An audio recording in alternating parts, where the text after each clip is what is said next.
ગીર સોમનાથમાં દેવાયત ખવડનો મોરે મોરાનો એ મામલો, જો કે આખી આ ઘટનાને લઈને ધ્રુવરાજસિંહ સાથે ઘર્ષણ બાદ દેવાયત ખવડ સામે મોટી કાર્યવાહી કરવામાં આવી છે। દેવાયત ખવડની સામે પોલીસ ફરિયાદ દાખલ થતાની સાથે જ હવે ઘટના અંગેના એક્સક્લુઝિવ સીસીટીવી ફૂટેજ સામે આવ્યા છે। ગીરના તાલાળા નજીક હોટલ ક્રિષ્નાના સીસીટીવી ફૂટેજ સામે આવ્યા છે। હોટલ ક્રિષ્નાના સીસીટીવી ફૂટેજમાં ધ્રુવરાજસિંહ ચૌહાણ દેખાઈ રહ્યા છે। ધ્રુવરાજસિંહ ચૌહાણ હોટલ ક્રિષ્નામાં રોકાયા હતા।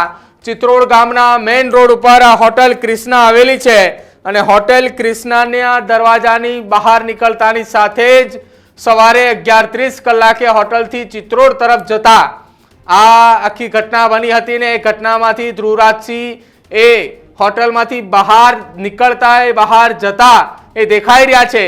જો કે હોટલ ક્રિષ્ના જ્યાં આવેલી છે હોટલ ક્રિષ્નાથી લગભગ 50 મીટર દૂર આ ઘટના બની છે। આ સીસીટીવી ફૂટેજ છે કે જેમાં આપને એક કાર દેખાઈ રહી છે, જેમાં સૌથી પહેલા આ બ્લેક કલરની કિયા કાર કે જે અકસ્માત થયો હતો, જે કાચના જેની ગાડીના કાચ તોડવામાં આવ્યા હતા, આ એ જ ગાડી છે અને એ ગાડી હોટલ ક્રિષ્નાની બહાર જતી આપને આ દેખાઈ રહી છે અને જે તરફ આ ગાડી ટર્ન લઈ રહી છે ત્યાંથી લગભગ 50 મીટર દૂર આખી આ ઘટના બની હતી।